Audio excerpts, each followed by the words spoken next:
Hello guys, today I'm back with Joshua4 today. Today we're going to learn about the 12 stones that were placed on where the Israelites stayed after going across the Jordan, and on the place where the people hold the Ark of the Covenant law at the Jordan River. So we're going to learn about that, the 12 rocks. We're going to learn about that, so let's start. Chapter 4.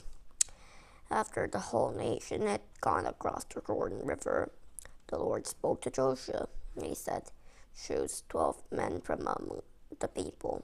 Choose one from each tribe. Tell them to get 12 stones from the middle of the river. They must pick them up from right where the priest stood. They must carry the stones over with all of you, and they must put them down at the place where you will stay tonight." So Joshua called together the 12 men he had appointed from among the Israelites. There was one man from each tribe. He said to them, "Go back to the middle of the Jordan River. Go to where the Ark of the Lord your God is. Each one of you must pick up a stone. You must carry it on your shoulder. There will be as many stones as there are tribes in Israel. The stones will serve as a reminder to you. In days to come, your children will ask you, 'What do these stones mean?' Tell them that the Lord cut off the flow of the water in Jordan River. Tell them that the water stopped flowing when the Ark of the Covenant of the Lord went across. The stones will always remind the Israelites of what happened there." So the Israelites did as Joshua commanded them. They looked 12 stones from the middle of the Jordan River. There was one stone for each of the tribes of Israel. It was just as the Lord had told Joshua. The people carried the stones with them to their camp. There they put them down. Joshua also piled up 12 stones in the middle of the river. He piled them up right where the priests who carried the Ark of the Covenant had stood, and they are still there to this very day. The priests who carried the Ark remained standing in the middle of the Jordan River. They stand there until the people had done everything the Lord had commanded Joshua. It was just as Moses had directed Joshua. All the people went across quickly. As soon as they did, the Ark of the Lord and the priests also went across to the other side. The people were watching them. Among the people went across the river were men from the tribes of Reuben and Gad and half of the tribe of Manasseh. The men were ready for battle. They went across ahead of the rest of the Israelites. It was just as Moses had directed them. There were about 40,000 of them. All of them were ready for battle. They went across in front of the Ark of the Lord. They marched to the plains around Jericho. They were prepared to go to war. That day, the Lord honored Joshua in the eyes of all the Israelites. They respected him just as they had respected Moses. Then the Lord spoke to Joshua. He said, "Command the priests to come up out of the Jordan River. They are carrying the Ark where the tablets of the covenant law are kept."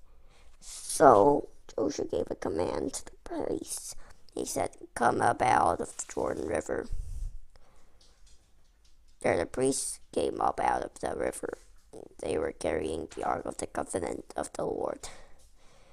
As soon as they stepped out on dry ground, the water of the Jordan began to flow again. It went over its banks, just as it had done before.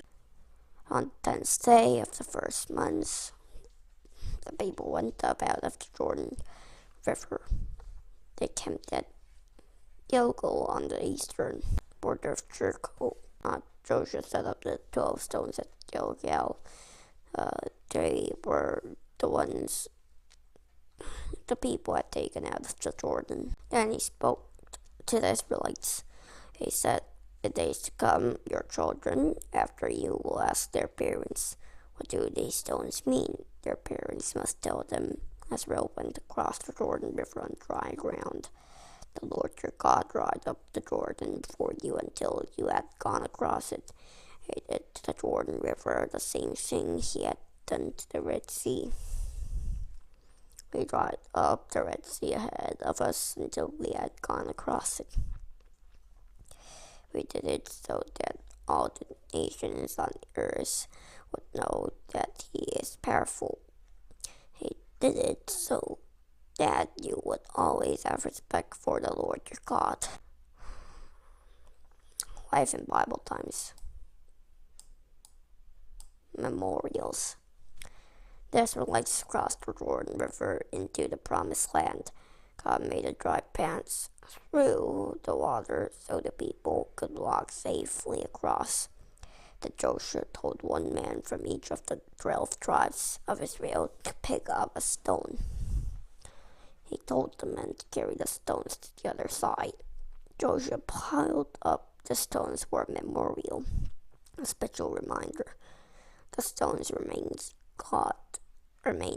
God's people how God parted the waters and let the Israelites cross the river on dry ground. Dear God, learn about Joshua chapter 4 today. Today we'll remember what you spoke, and we'll tell, when I have a child, I'll tell them how God made earth, and I will teach the Bible to them. Say always, amen. Okay, so I need to end the video, so thanks for always. I need to say goodbye, so goodbye.